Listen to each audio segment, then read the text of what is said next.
Hi guys, and welcome back to my channel. How are you doing today? Hope you are having a sunny day. Ready for some new stories from Askalawyer? Let's go to the first one, about OP's son, who crashed his brother's car, and now OP's husband demands OP pays for it.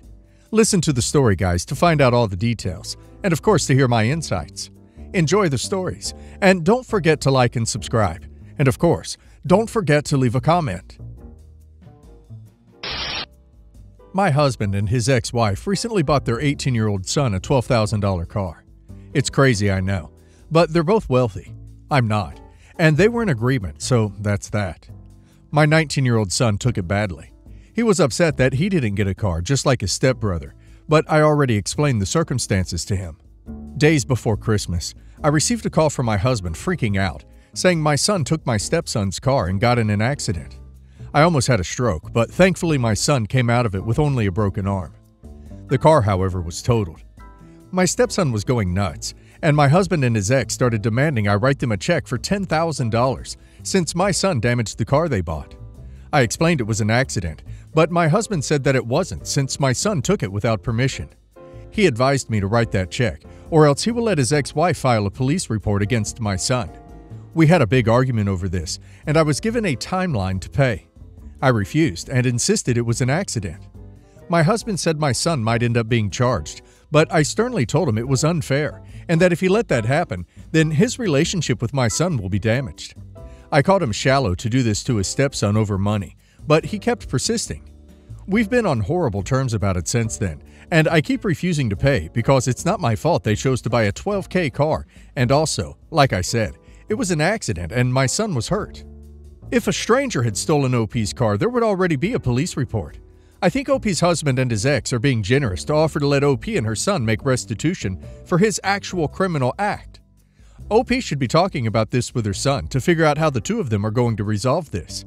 At the very least, OP should be apologetic about what happened, and not upset that her son might actually face consequences for his actions. And now let's see if the community agrees with me. Idjit says, I totally agree you shouldn't pay. Let them file charges, and then your adult son will understand the consequences of car theft. Unless, of course, you don't want your son to go to jail for felony theft. Sarcasm. You're the a-hole.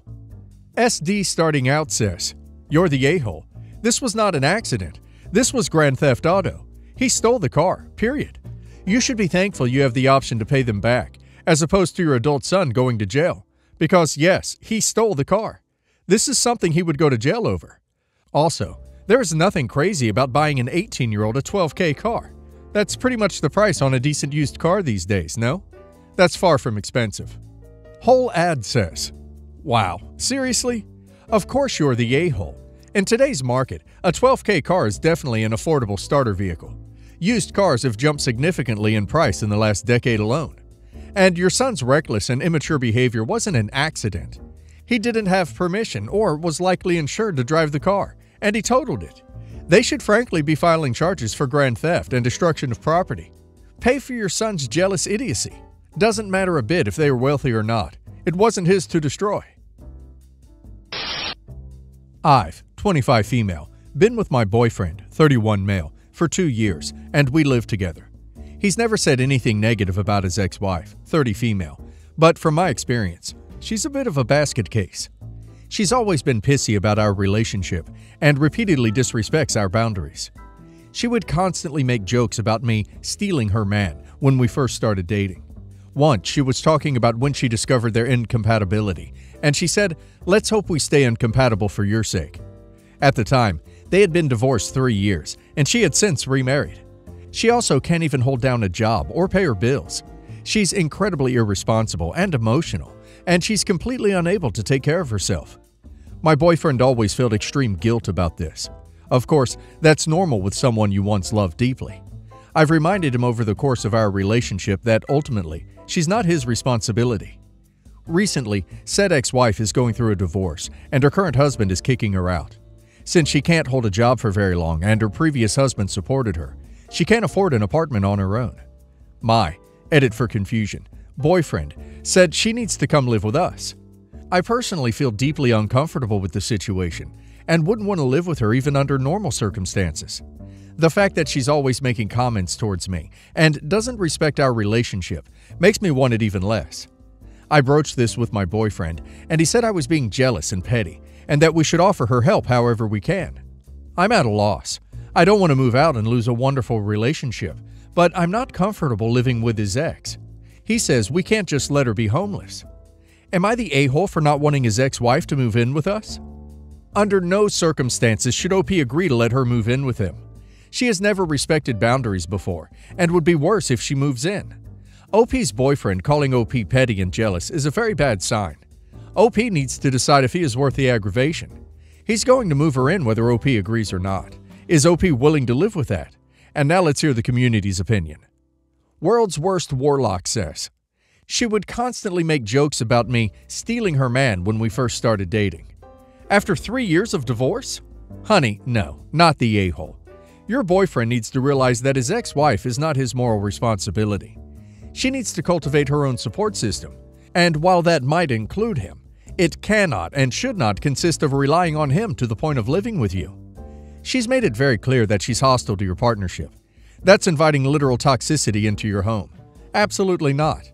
Your boyfriend needs a strong dose of reality, and to recognize that her jokes aren't. Here Ferreira says, holy mother of insert Pikachu face here, what the duck is wrong with your boyfriend? In what world would he think it is okay to make you uncomfortable in your own home by inviting his ex-wife, who has been blatantly hostile towards you, disrespectful of your relationship, and made comments that indicate she wants him back to live with you? Do they have kids together? Because if not, then why in the hell is she still in any way a part of his life?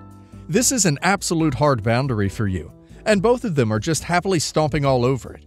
I promise you, if she moves in, she will sabotage your relationship, try her best to sleep with him, and keep feeding him enough BS that he continues to gaslight you about it. Mr. Silk says, not the a-hole. The whole idea is absurd. X means X. She's a toxic rando, and not your problem, or his. Your relationship is not wonderful, by the way, if your boyfriend is placing the needs of his ex over yours.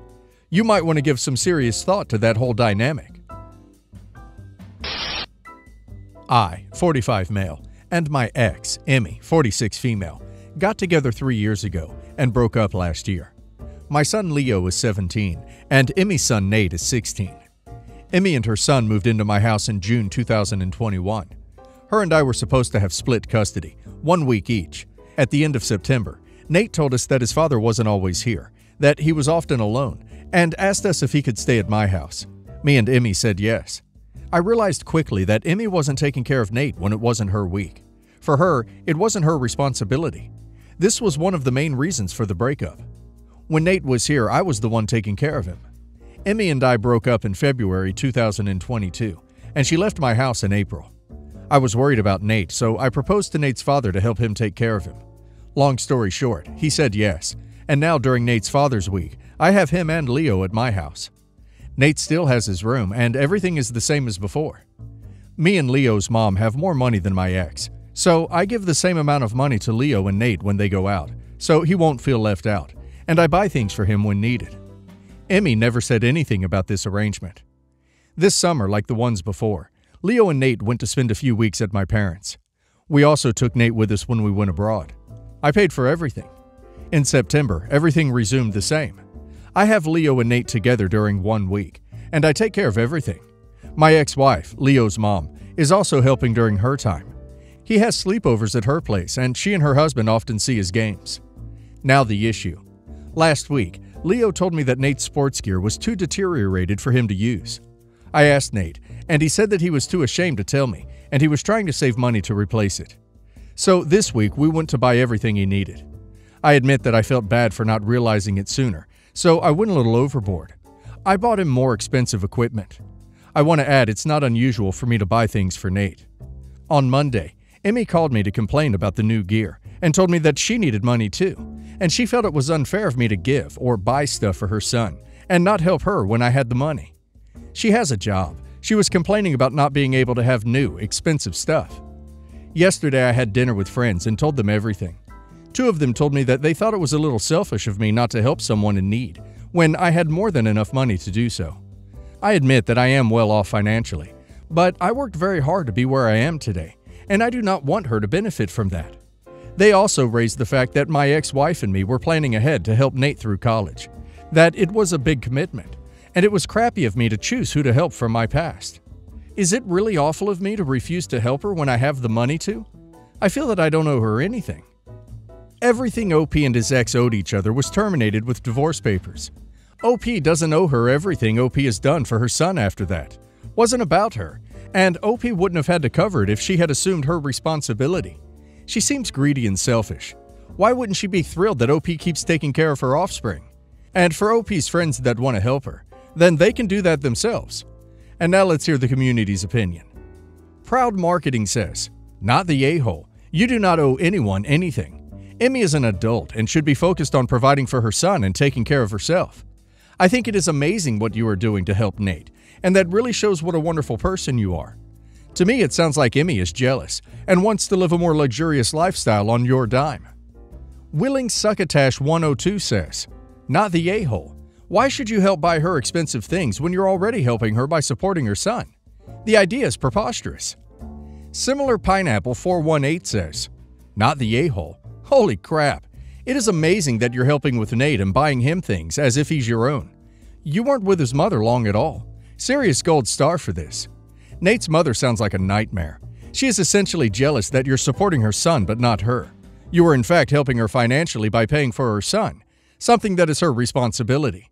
You do not owe her any financial support, and it sounds like you made a good choice ending your relationship with her." Me and my ex-husband got divorced going on 2 years soon now. There were a lot of problems in our relationship, and honestly, I stopped caring about a lot of stuff at some point. When we first got together, I was pretty fit. I loved eating healthy and being active, lots of running and hitting the gym, etc.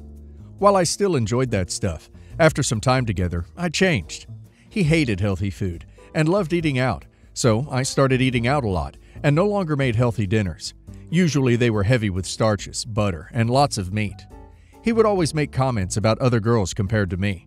The skinnier girls, he'd say, "Man, look at that body. I wish you had one like that." Or the curvier girls, "Look at those curves. You should get some implants." Eventually, I stopped feeling like working out and kind of let myself go. Had 2 kids. I craved sweets during the pregnancies, and after several years together, I gained about 80 pounds. I ended up eating a bit healthier when the kids came along because I wanted them to eat a variety of food, and no longer had to worry about him complaining about me making veggies because it was a waste to buy them for just one person, and made his side separately from ours so it wasn't full of butter, and spent plenty of time playing with the kids. So I lost some weight, but not much. It also made him pretty mad, so I never actually tried to lose any weight. He never wanted to do anything, so I stopped putting in effort towards my general appearance, and just always put my hair in a bun and wore sweatpants as well. When we divorced, he said I was making a huge mistake because nobody would ever love a fat, ugly slob like me. Whenever we'd see each other for the kids' sake, he'd make similar comments about how he bets I'm not having any luck replacing him. I ended up getting into my healthier eating again, especially since it was just me and the kids, played sports with them, and since the gyms and stuff were closed, turned my garage into a home gym and started exercising at home real heavily. I walk with the kids to the park several times a week too. Started fixing myself up again, lost a ton of weight. Now he sees me looking similar to when we first got together and asks why I never put that effort in when we were together. I said I did at first, but he never appreciated it. He asked if I did this to spite him, and I was like, yeah, now that I think of it, I probably did. Now he's upset at me for not putting in effort when I was with him, but doing it when single. My family, while proud of me, thinks it wasn't right to better myself out of spite, and that I wasn't being a good wife by letting myself go. So, am I the a-hole? Charuth Cute Story says, "Not the a-hole." Saying, "Yeah, I probably did," is hilarious and an awesome retort. But the way you describe things, it doesn't seem entirely true. It seems like you wanted to be more healthy all along, but it was like swimming against the tide before. But still wouldn't be the a-hole if it were true. X Happy Acid X says, "Personally, I don't think you did this to spite him. I think you got away from someone who had negative, toxic things to say and made you never feel good about yourself. So when you got away from it, you found your true self again. As you said, he didn't appreciate it when you first got together. Overall, not the a-hole. Be happy and you do you. Bird Cat Lizard says, not the a-hole. You did this in spite of him, not to spite him. Unless you were working out thinking about him with rage. Don't downplay your success by giving it to him. You would have been skinny all along if he walked with you or ate healthily. I can't believe you made a separate side with no butter. I would have told him to eat what I am or make dinner yourself. Find someone better than him and ignore all the drama.